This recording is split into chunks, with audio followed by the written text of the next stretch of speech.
"Sir, I need you to vacate the suite immediately, or I will have security escort you out in front of every guest in this lobby."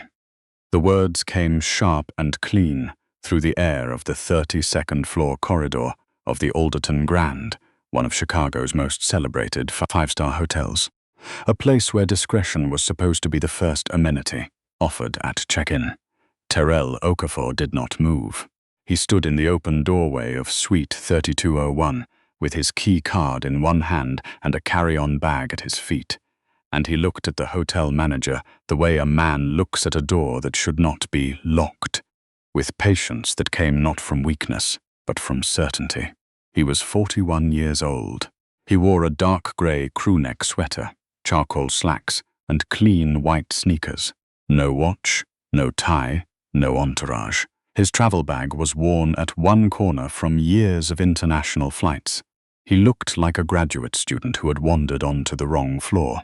He was not a graduate student, but the man standing across from him did not know that yet, and Terrell Okafor had learned, over many years and in many rooms very much like this one, that the moment before someone discovered who they were dealing with was often the most revealing moment of all.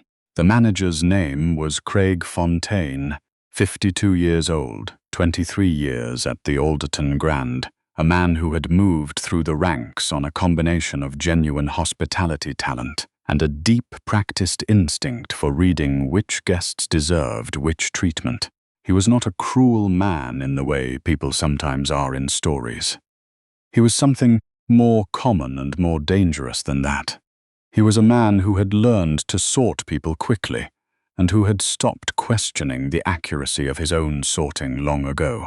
Beside Craig stood a woman named Sylvia Tran, 38, the hotel's director of guest experience, whose job title had always struck Terrell as interesting. Experience, curated and directed, like weather controlled by someone else. Sylvia held a tablet against her chest. Her face was arranged into the expression hotel staff learn early, composed, slightly apologetic, firmly closed. "Mr. Okafor," Craig said, and the way he said the name, with the faint pause of a man who had rehearsed it once and still wasn't quite sure, told its own small story. "Suite 3201 has been allocated to a VIP guest arriving this evening. There was a system conflict with your reservation. We've arranged alternative accommodations on the 28th floor, a premium king room, fully complimentary, of course." Terrell looked at him for a moment. "What kind of system conflict?" he asked. Craig's jaw shifted. "A technical error. These things happen occasionally during high occupancy periods. We deeply regret." "When did it happen?" "I'm sorry?" "The system conflict. When did it happen? This morning? Last night? When did someone decide to move my reservation?" Sylvia's eyes cut to Craig, just for a second. But the room was quiet enough that the movement meant something. Craig straightened. "Mr. Okafor, I understand this is frustrating, but we have a solution in place. A solution that gives my suite to someone else, to a long-standing VIP guest of the hotel who specifically requested this unit." Terrell set his key card on the small hallway table beside the door. He did not raise his voice.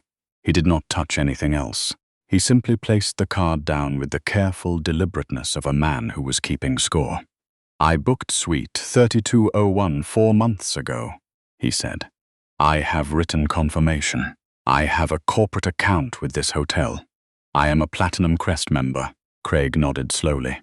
"And we absolutely honor your status, sir. The 28th floor room reflects." "I want to understand something," Terrell said. "Before we go any further, I want to understand what policy allows the hotel to reassign a confirmed suite reservation to accommodate another guest's preference." The hallway went still. A few feet behind Craig, near the elevator bank, a young bellman named Devon Pierce stood holding the handle of a luggage cart. He was 24 years old, 6 months into the job, and still at the age when he believed what the official version of things was supposed to sound like. He was learning something different right now. He could feel it. He was not sure what to do with the feeling, so he stood very still and held the cart handle and watched. "Sir." Craig's voice had dropped half a degree in temperature. "I'm not going to stand here and argue policy with you in a hallway. I'm offering you." "You're offering me less than what I purchased," Terrell said. "And you're doing it because someone else wants what I have. I'm asking you to explain the policy that makes that acceptable." No answer came, because there was no policy. There was only a choice, made somewhere in the chain of command, that one guest's comfort mattered more than another guest's contract. Sylvia Tran looked at the floor. Devon gripped the luggage cart. Craig Fontaine made the decision that men who have defended the wrong position too long always make. He hardened. "Mr. Okafor, I've made you a fair offer. If you choose not to accept it, I'll need to escalate this matter to our security team." Terrell nodded once, as if the answer had confirmed something he already knew. "Then please do," he said. The man who had been given Suite 3201 was named Clifton Hale, 60 years old, a real estate developer from Atlanta whose name appeared regularly in the business sections of newspapers that covered projects large enough to reshape city skylines. He was the kind of man who had been wealthy long enough that he had stopped noticing the mechanics of how things were arranged for him. Things simply appeared. Upgraded rooms, earlier boarding, better tables, quieter floors, the way weather appeared, as though it had nothing to do with other people's choices. Clifton was not in the suite at the moment. He was in the hotel restaurant on the second floor, ordering a late lunch and taking a phone call, relaxed in the comfortable way of a man who had no reason to expect complications. His name had been mentioned to Craig Fontaine that morning by the hotel's regional VP, who knew Clifton from a charity board and had made the kind of quiet phone call that happens in industries built on relationships. Nothing was written down. Nothing was official. The suite had simply been made available. That was the system. Not cruel, not dramatic, just the daily arithmetic of who counts more when there isn't enough to go around. Upstairs, Terrell stood in the hallway and called his assistant. Her name was Renata Voss, 33, a woman who had worked with Terrell for 6 years and had developed a sixth sense for his tone of voice that functioned something like radar. When she answered and heard the particular quality of his quiet, she reached for her notepad before he said a single word. "Renata," he said, "I need you to pull the confirmation document for Suite 3201 at the Alderton Grand, the one from 4 months ago. Send it to my phone." A pause. "Already pulling it. Should I call legal?" "Not yet. Pull the document. Then look up the corporate structure of Alderton Hospitality Group." Another pause. Longer this time. "Terrell." Her voice had changed. "Should I be worried?" He looked down the corridor toward the elevator bank where Devon Pierce was still standing with the luggage cart, pretending not to watch. "No," Terrell said. "Just be ready." He ended the call and looked back at Craig Fontaine. Craig had his radio in hand. His posture had taken on the rigid quality of a man preparing for a confrontation he had already decided he would win. "Mr. Okafor, last opportunity before you what?" Terrell asked. "Call security to remove a guest with a valid reservation from a suite he booked legally." "The situation is more complex than—" "No." Terrell's voice was still even, still calm. But something in the word made Craig stop, made Sylvia look up from the floor, made Devon tighten his grip on the cart. "The situation is not complex. A reservation was made. Confirmation was issued.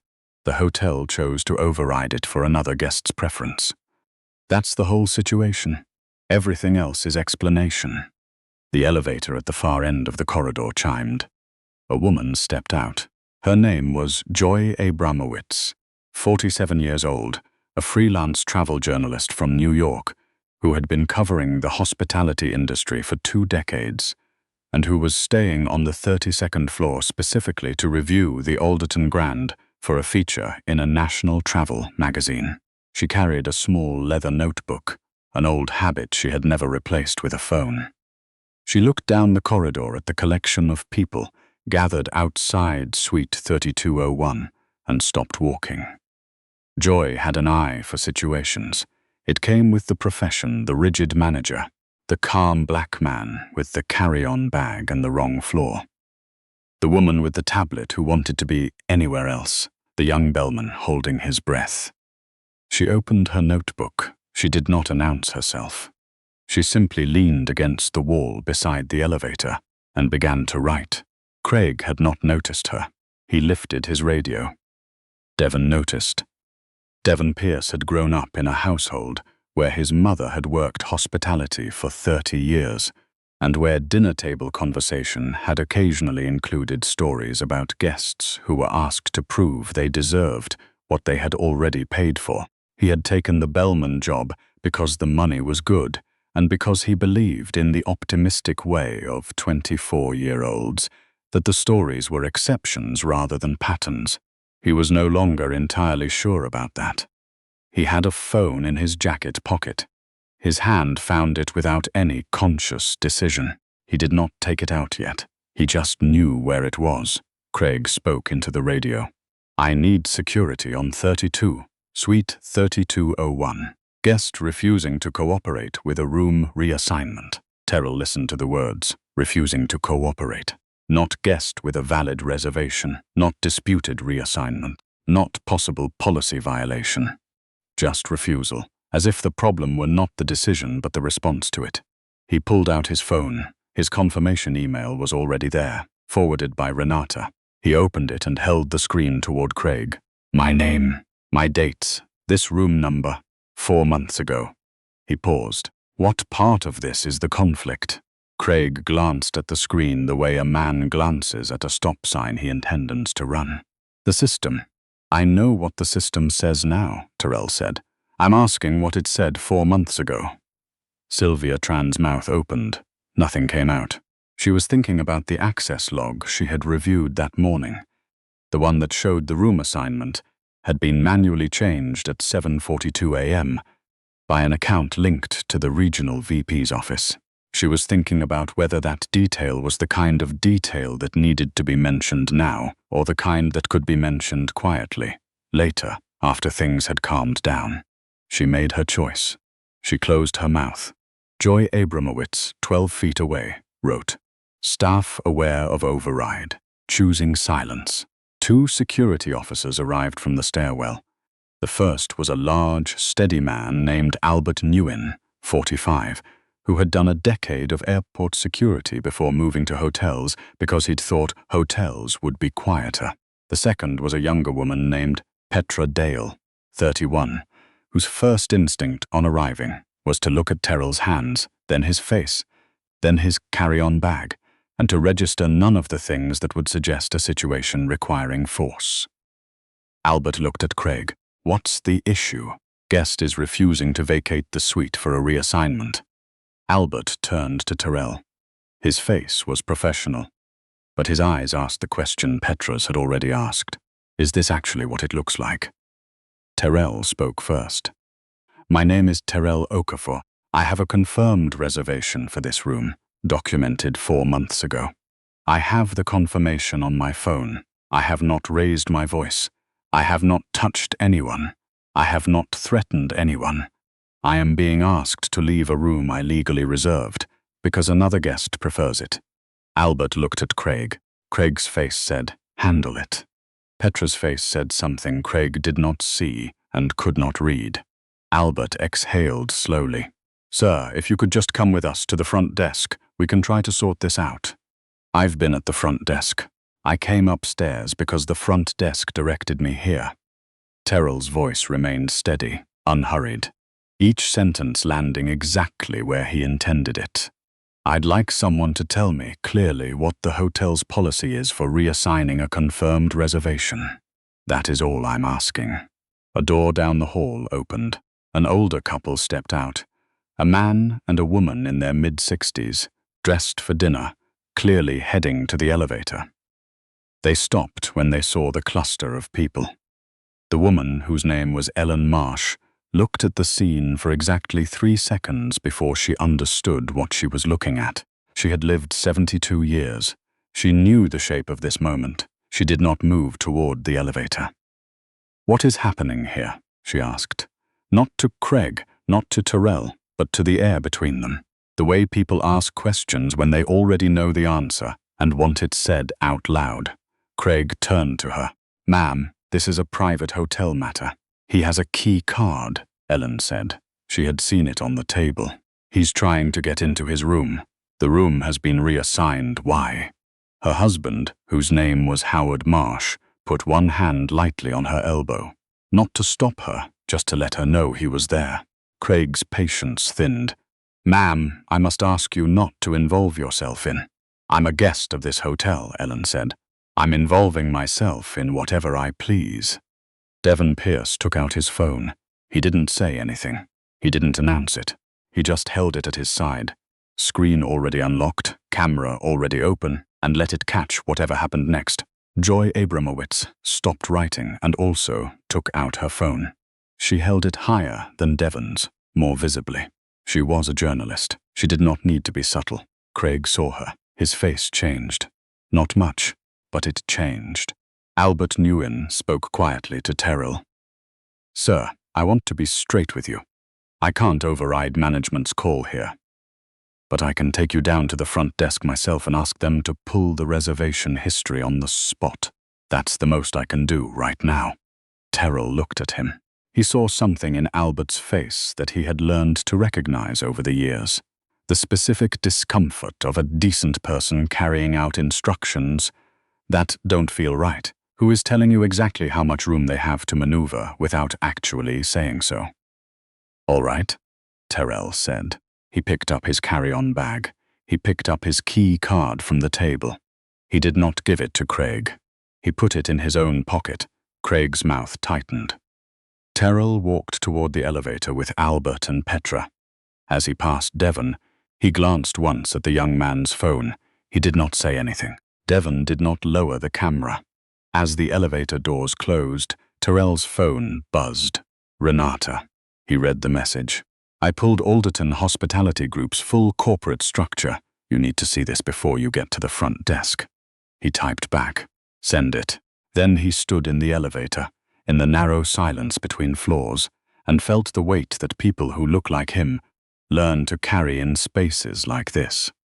Not anger, not despair, but something older and more precise than either.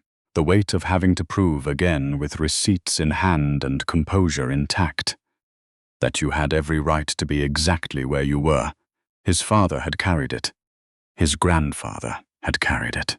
He had carried it from boardrooms in San Francisco to hotels in New York to conference rooms in Tokyo, and he was tired of it the way the ground is tired of rain. Not broken by it, just saturated. The elevator doors opened. He walked toward the front desk, and the next wall he was going to walk through was considerably larger than Suite 3201.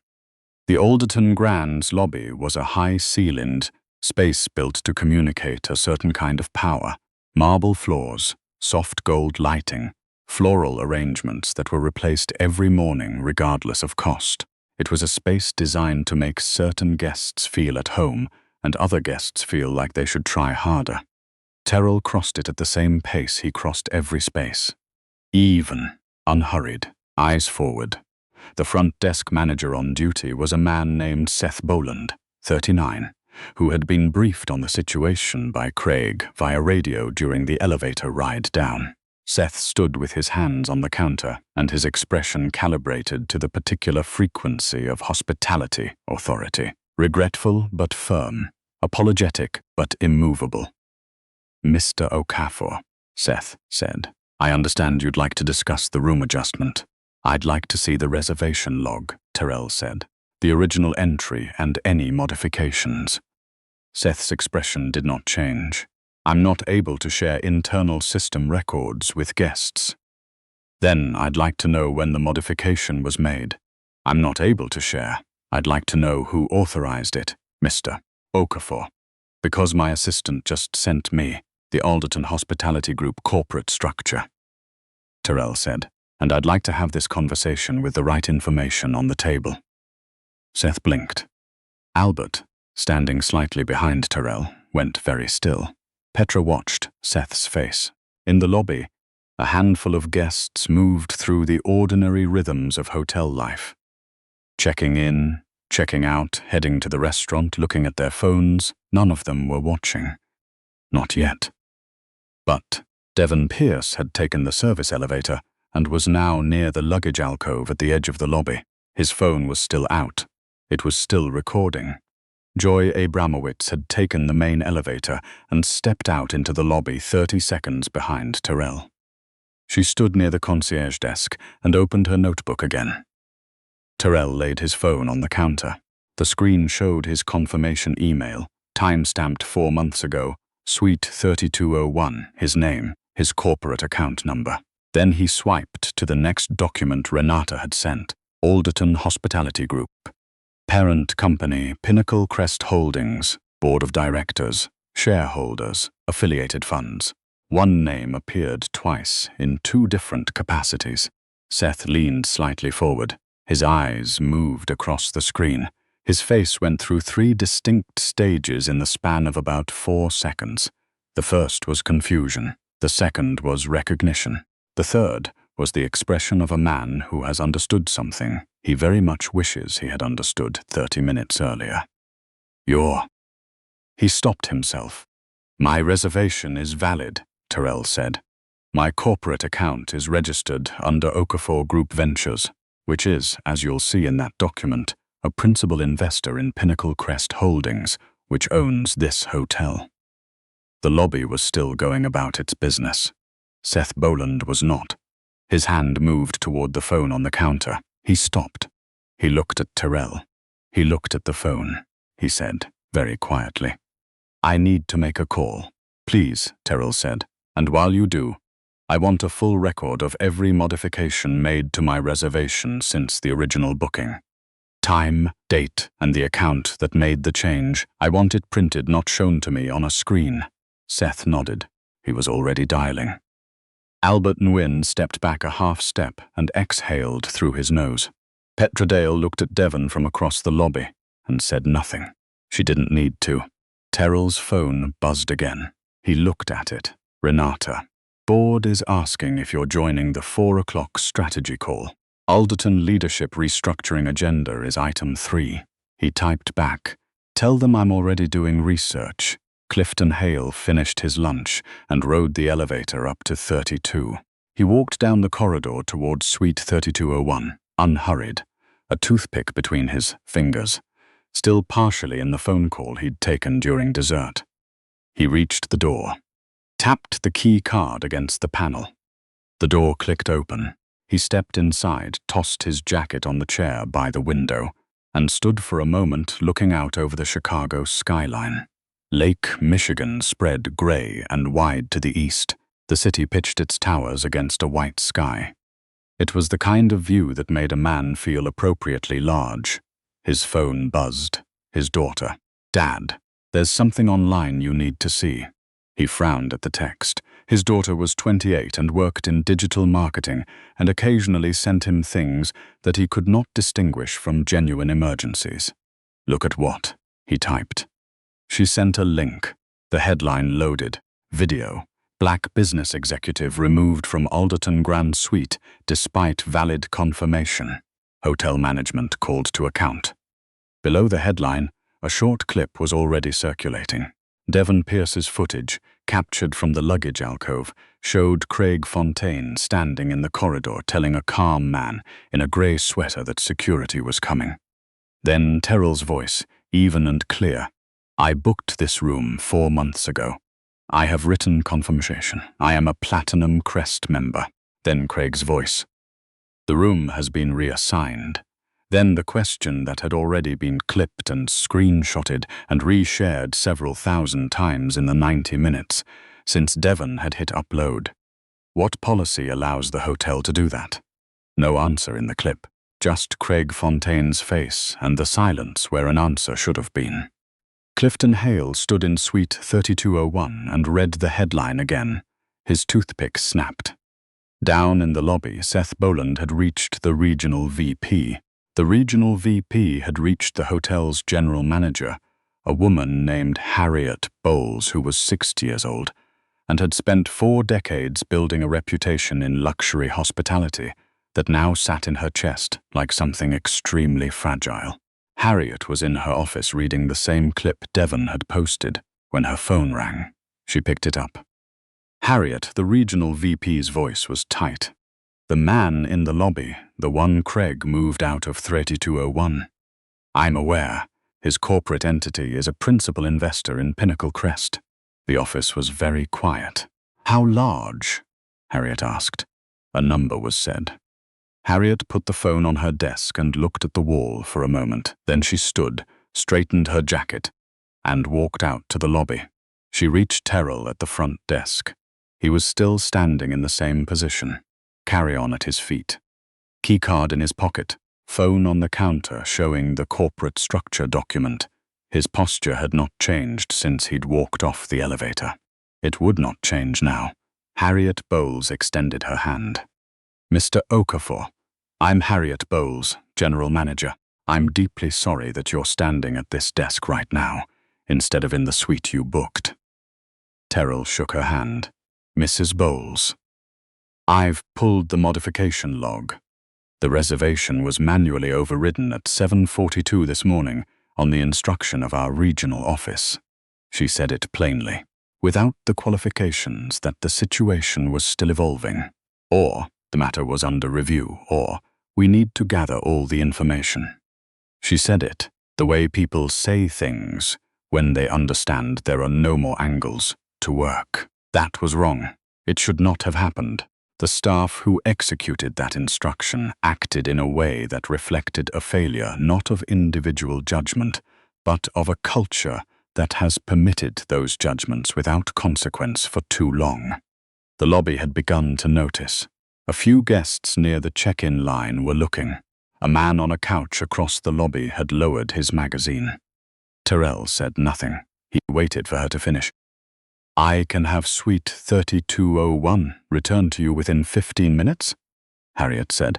I would like to personally escort you back upstairs, and I'd like to discuss this evening what accountability looks like for what happened today. I appreciate that, Terrell said, but before we go upstairs, I want 2 things on the record. Harriet met his eyes. Go ahead. First, the modification to my reservation was not a system error. That is what Mr. Fontaine told me. I want the record to reflect it was a manual override. It will. Second, the man currently in my suite, how was he notified this morning that the room was available? A pause. Through our regional office. And how will he be notified that it isn't?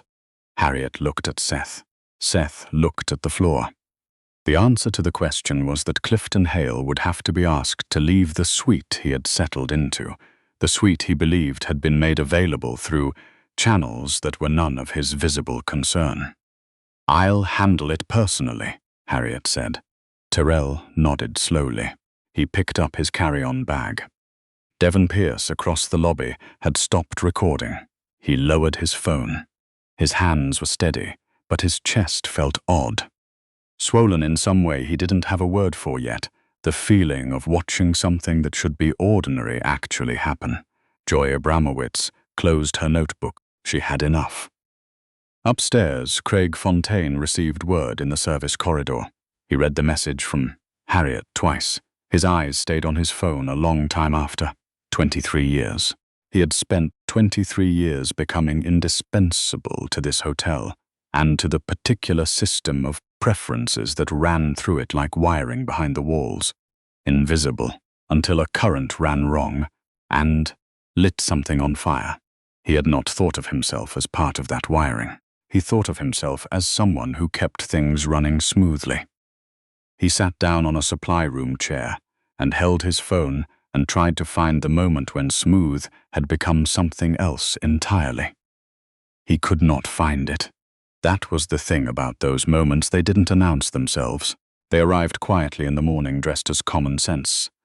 And by the time you understood what you'd been wearing, the day was over and other people had paid the price of it. In suite 3201, Clifton Hale received Harriet Bowles's call. He listened for 30 seconds. Then he said, with genuine bewilderment, because he was, in his way, genuinely bewildered. They're making me move for a scheduling mix-up? Harriet's response was measured. The reservation was valid before this morning, Mr. Hale. We're the ones who made the error. We've arranged a suite on 34 with an upgraded view. We'd like to comp your entire stay. A beat. Who is this guy? Clifton asked. Harriet said quietly and precisely. He is an investor in this hotel, Mr. Hale. The line went quiet. Clifton stood at the window of suite 3201 and looked at the same view of the lake he had been feeling appropriately large about 15 minutes ago. It looked different now, not smaller, just less clearly his. Fine, he said. By 6 o'clock that evening, Devon Pierce's video had crossed 3 million views. It had been picked up by 4 national news outlets, 2 civil rights organizations, a business travel watchdog account, and a journalist from a hospitality trade publication who had been looking for a story about implicit bias in luxury hotel management for 8 months, and had just found it fully documented in a hotel corridor. The comments were what comments usually were in moments like this. Raw, exhausted, recognizing. This happens every time. He had the confirmation right there. Look at his face. That's not the first time someone's done this to him. And again in different words from different people who had each carried the same weight in different rooms. He kept his voice so steady. I don't know how. Terrell knew how. Not because it was easy. Because the alternative, letting the anger come forward, giving them the shape of a story they already knew how to tell about him, had never once helped. His composure was not peace, it was precision.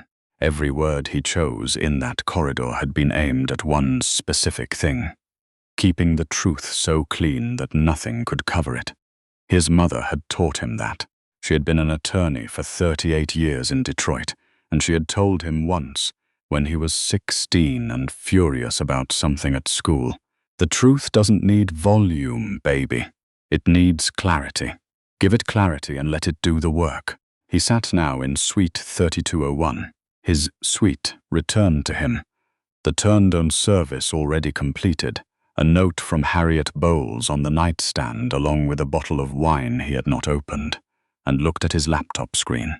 Renata had sent the full recording Devon had uploaded, along with Joy Abramowitz's piece, which had posted online 40 minutes ago under the headline, When VIP Access Means Someone Else's Reservation. A Night at the Alderton Grand. He read it. It was careful and accurate, and it named the system rather than just the people. That was rare. He closed the laptop and called Renata. The 4 o'clock strategy call, he said. The Alderton Leadership Restructuring item. Put it back on the agenda for tomorrow morning, and add an item. What item? Bias Intervention Protocol. Company-wide. All customer-facing staff. I want to know what the current training looks like and where it fails. A pause. Terrell, are you going to? I'm not going to burn it down, he said. I'm going to fix it. Why? She asked it gently. The way people ask questions they already know the answer to and want to hear, said out loud anyway. He looked at the window. The lake was dark now. The city threw its light against the sky the way it always had, indifferent and magnificent. Because punishment alone changes nothing, he said. You remove 3 people and the walls stay up. The walls are the problem. He hung up.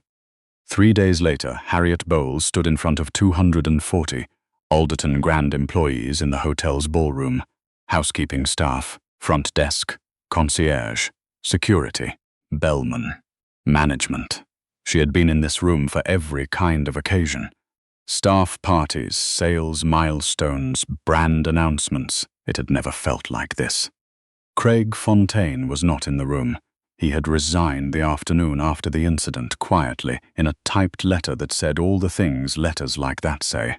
Sylvia Tran had submitted a full written account of what she had witnessed and what she had chosen not to say in the hallway, and it sat now in the hotel's personnel files, alongside the modification log that showed the 7:42 a.m. override and the regional VP's email that had preceded it by 20 minutes.